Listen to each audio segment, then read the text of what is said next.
That's right. The American Cancer Society says 1 in 8 women will be diagnosed with breast cancer in their lifetime. For men, 1 in 833. While those numbers affect thousands of people every year, we take a look at 2 families here at home. Pretty devastating at that time, not knowing what I know later. Trying to face it and not knowing how long it was going to take, whether I would die. Janice Weaver has now completed her 2nd round of treatment. In April of 2001, Weaver found a lump in the right side of her body.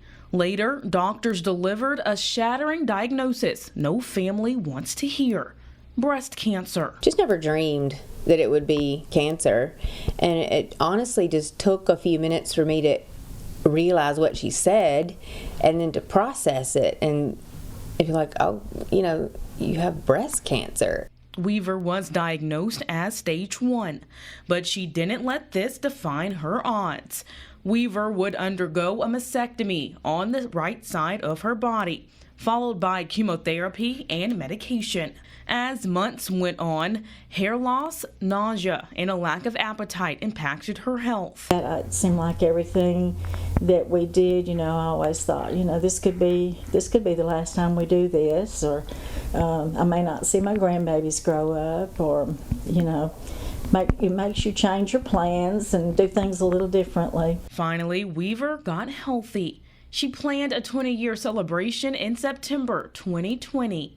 But things quickly turned. Another lump, this time on the left side.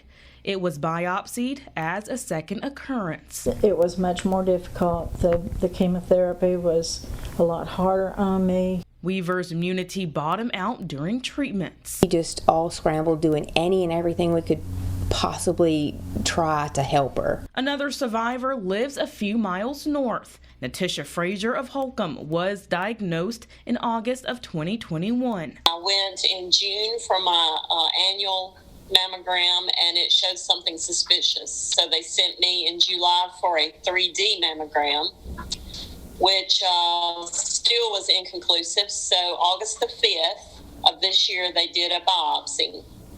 And a few days later, I got the letter in the mail and the call that I needed to have surgery. Doctors told Frazier she was stage 0. Frazier underwent a double mastectomy on September 16th. When all the lymph nodes that they took came back clear, so there was no spread, I did not have to have any chemo or radiation. Weaver and Frazier agree. Spreading awareness is vital. Great family support system. Women over the age of 40 should go ahead and have their screening mammogram every single year. North Mississippi Health Services announced that all of their community hospitals in the state are now equipped with 3D mammogram machines.